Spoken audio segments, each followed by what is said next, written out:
ঢাকা ছাড়িয়ে গেল সব রেকর্ড।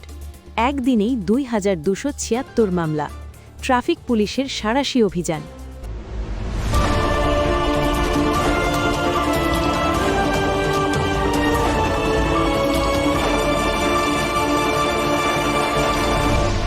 Channel CB.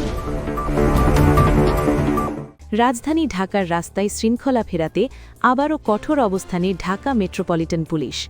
আপনি কি জানেন গত মাত্র ২৪ ঘণ্টায় ঢাকায় ট্রাফিক আইন ভাঙার দায়ে কতগুলো মামলা হয়েছে? সংখ্যাটি শুনলে আপনি চমকে উঠবেন। ২,২৭৬টি মামলা। কেন হঠাৎ এই সাঁড়াশি অভিযান এবং কোন এলাকায় সবচেয়ে বেশি আইন ভাঙা হচ্ছে? বিস্তারিত থাকছে আজকের বিশেষ বিশ্লেষণে। ১৫ জানুয়ারি ২০২৬ ডিএমপির মিডিয়া অ্যান্ড পাবলিক রিলেশনস বিভাগ থেকে জানানো হয়েছে, গতকাল অর্থাৎ ১৪ জানুয়ারি দিনভর অভিযানে এই বিপুল সংখ্যক মামলা করা হয়েছে।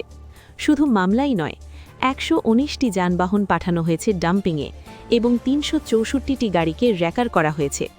ডিএমপির উপকমিশনার মোহাম্মদ দালেবুর রহমান জানিয়েছেন, ঢাকার ট্রাফিক ব্যবস্থাকে একটি সুশৃঙ্খল কাঠামোর মধ্যে আনতেই এই বিশেষ অভিযান চালানো হচ্ছে। এবার চলুন দেখে নেওয়া যাক ঢাকার কোন এলাকায় ট্রাফিক আইন সবচেয়ে বেশি লঙ্ঘিত হচ্ছে।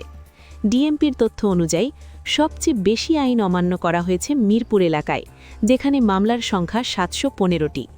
দ্বিতীয় অবস্থানে আছে বাড়ি, সেখানে মামলা হয়েছে ৩৩৮টি। এছাড়া মতিঝিলে ২৬৮টি, গুলশানে ২৪২টি এবং তেজগাঁও ও উত্তরায় সমান সংখ্যক ২১১টি করে মামলা হয়েছে। সবচেয়ে কম মামলা হয়েছে রমনা ও লালবাগ এলাকায়। এই পরিসংখ্যান থেকে পরিষ্কার বোঝা যাচ্ছে মিরপুর এবং ওয়ারি অঞ্চলে ট্রাফিক আইন মানার প্রবণতা সবচেয়ে কম, যা সাধারণ পথচারী ও যাত্রীদের ভোগান্তি বাড়িয়ে দিচ্ছে। ডিএমপির এই অভিযানে শুধু বাস বা প্রাইভেট কার নয়, বরং থ্রি হুইলার এবং মোটরসাইকেলের বিরুদ্ধেও সমানভাবে ব্যবস্থা নেওয়া হচ্ছে। মূলত যত্রতত্র পার্কিং, উল্টো পথে চলা এবং লাইসেন্স না থাকার কারণেই বেশিরভাগ মামলা হয়েছে। সড়কে শৃঙ্খলা না ফিরলে যানজট কমানো অসম্ভব।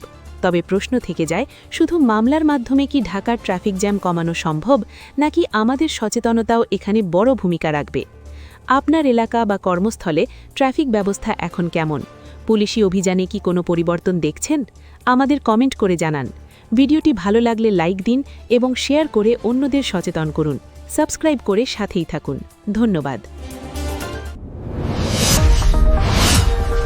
Subscribe now for daily news and updates.